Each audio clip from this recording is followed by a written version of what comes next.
காவற்கிடங்கின் நிலவரைகளில் எரேமியா. பார்வோனின் சேனை வருகிறதென்று கல்தேயருடைய சேனை எருசலேமை விட்டு போனபோது எரேமியா அவ்விடத்தை விட்டு ஜனத்தின் நடுவே ஜாடையாய் விலகி பென்யமின் தேசத்துக்கு போக மனதாய் எருசலேமிலிருந்து புறப்பட்டு போனான்.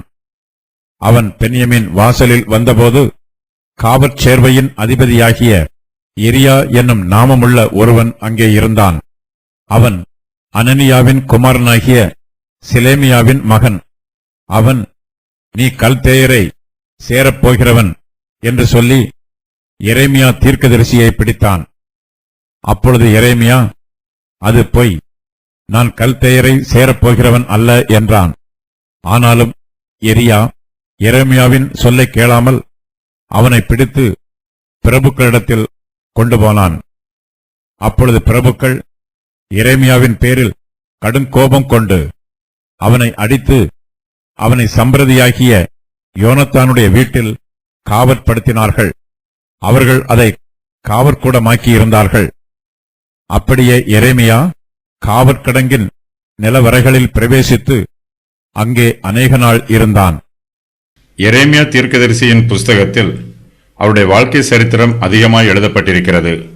மற்ற தீர்க்கதரிசிகளின் சரித்திரங்களை விட எரேமியாவின் சரித்திரமே தீர்க்கதரிசன ஆகமங்களில் அதிகமாய் எழுதப்பட்டிருக்கிறது.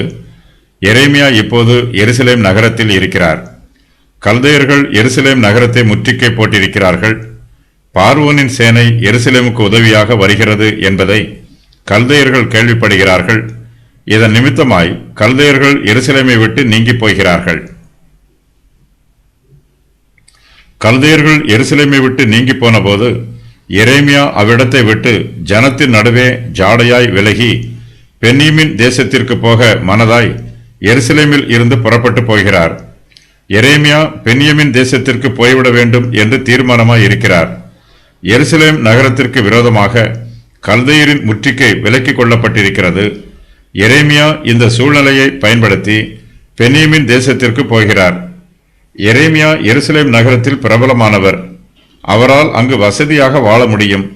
ஆனாலும் அவர் ஆனதோத் ஊரில் உள்ள ஆசாரியர்கள் மத்தியில் இருப்பதை விட பென்யமின் தேசத்திற்கு போக மனதாயிருக்கிறார். எரேமியா கர்த்தருடைய வார்த்தைகளை எருசலேமின் குடிகளுக்கு இதுவரையிலும் பிரசங்கம் பண்ணிக்கொண்டு வந்தார். அவர்களோ கர்த்தருடைய வார்த்தைக்கு செவி கொடுக்கவில்லை. அவர்கள் தங்கள் பாவங்களுக்கு மனம் திரும்பவும் இல்லை. எருசலேமில் இனிமேலும் ஊழியம் செய்வது வீணான காரியம் என்று தீர்மானித்து எரேமியா பென்யமின் தேசத்திற்கு போக மனதாயிருக்கிறார். எரேமியா பென்யமின் வாசலில் வந்தபோது காவற்சேர்வையின் அதிபதியாகிய எரியா என்னும் நாமமுள்ள ஒருவன் அங்கே இருக்கிறான். இவன் பென்யமின் வாசலுக்கு தலைமை காவல்காரன். அவன் அனனியாவின் குமாரனாகிய சிலேமியாவின் மகன். அனனியா ஒரு கள்ள தீர்க்கதரிசி.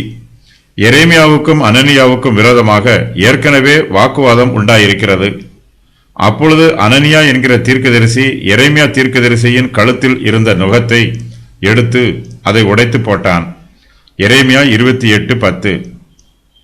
காவற்சேர்வையின் அதிபதியாகிய எரியா என்பவன் அனனியாவின் பேரன். தன் தாத்தாவுக்கும் எரேமியாவுக்கும் இடையே இருந்த பழைய பகையை எரியா இன்னும் மறக்கவில்லை. எரியா எரேமியாவிடம், நீ கல்தேயரை சேரப்போகிறவன் என்று சொல்லி எரேமியா தீர்க்கதரிசியை பிடிக்கிறான். கல்தேயர்கள் ஏற்கனவே எருசலேமை விட்டு நீங்கி போய்விட்டார்கள்.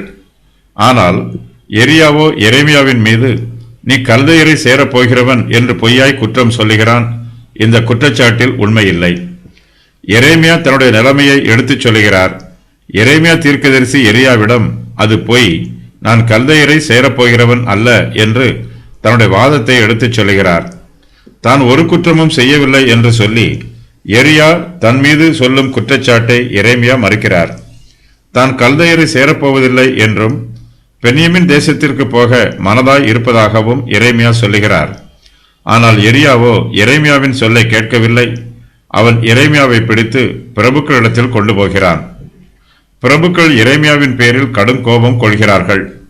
எரேமியாவை பிடித்து அடிக்கிறார்கள். அவர்கள் சம்பிரதியாகிய யோனத்தானுடைய வீட்டை காவற்கூடமாக்கி இருக்கிறார்கள். அந்த வீட்டிலே அவர்கள் எரேமியாவை காவற்படுத்துகிறார்கள்.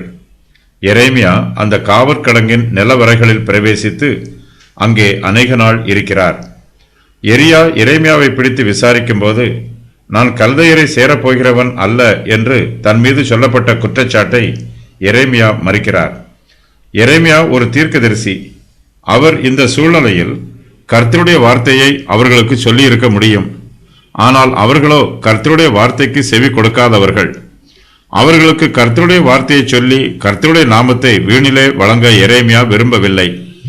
எரியாவும் எரேமியாவின் மீது மிகவும் கோபமாய் இருக்கிறான். அவன் எரேமியாவை அதற்கு மேல் ஒன்றும் விசாரியாமல் பிரபுக்களிடத்தில் கூட்டிக் கொண்டு போகிறான். பிரபுக்களும் எரேமியாவை விசாரிக்கவில்லை. அவர்கள் எரியாவின் பேச்சை நம்புகிறார்கள். எரேமியாவின் மேல் கடும் கோபம் கொள்கிறார்கள். எரேமியாவை அடித்து அவரை காவற்படுத்துகிறார்கள். அக்காலத்தில் சம்பிரதியாகிய யோனத்தானுடைய வீடு காவற்கூடமாய் இருக்கிறது. இது மிகவும் கடினமான காவற்கூடம். பிரபுக்கள் எரேமியாவை காவற்கடங்கின் நிலவரைகளில் போட்டு விடுகிறார்கள். எரேமியா இருளிலும் குளிரிலும் அசுத்தத்திலும் அங்கே அநேக நாள் இருக்கிறார். எகிப்தின் சேனை யூதா தேசத்தாருக்கு உதவி புரிவதற்காக எகிப்திலிருந்து புறப்பட்டு வருகிறது. இதை கேள்விப்பட்ட கல்தையருடைய சேனை எருசலேமை விட்டு புறப்பட்டு போனது. இந்த சூழ்நிலையில் எரேமியா பென்யமீன் தேசத்துக்கு போக மனதாய் எருசலேமில் இருந்து புறப்பட்டு போனார். எருசலேமில் உள்ள ஜனங்கள் தன்னை துன்புறுத்துவதினால் அவர்களிடமிருந்து விலகி பென்யமீன் தேசத்திற்கு போக வேண்டும் என்று எரேமியா விரும்பினார். எரேமியா பென்யமீன் வாசல் வரையிலும் வந்துவிட்டார். எரேமியா கல்தருடைய தேசத்திற்கு தப்பித்து போகிறார் என்று காவற்சேர்வையின் அதிபதியாகிய எரியா என்பவன் தவறாக நினைத்து எரேமியாவை பிடித்து பிரபுக்களிடத்தில் கொண்டு போனான். பிரபுக்களோ எரேமியாவின் பேரில் கடும் கோபம் கொண்டு அவரை பிடித்து சம்பிரதியாகிய யோனத்தானுடைய வீட்டில் காவற்படுத்தினார்கள். அங்கு எரேமியா காவற்கடங்கின் நிலவரைகளில் பிரவேசித்து அங்கே அநேக நாள் இருந்தார்.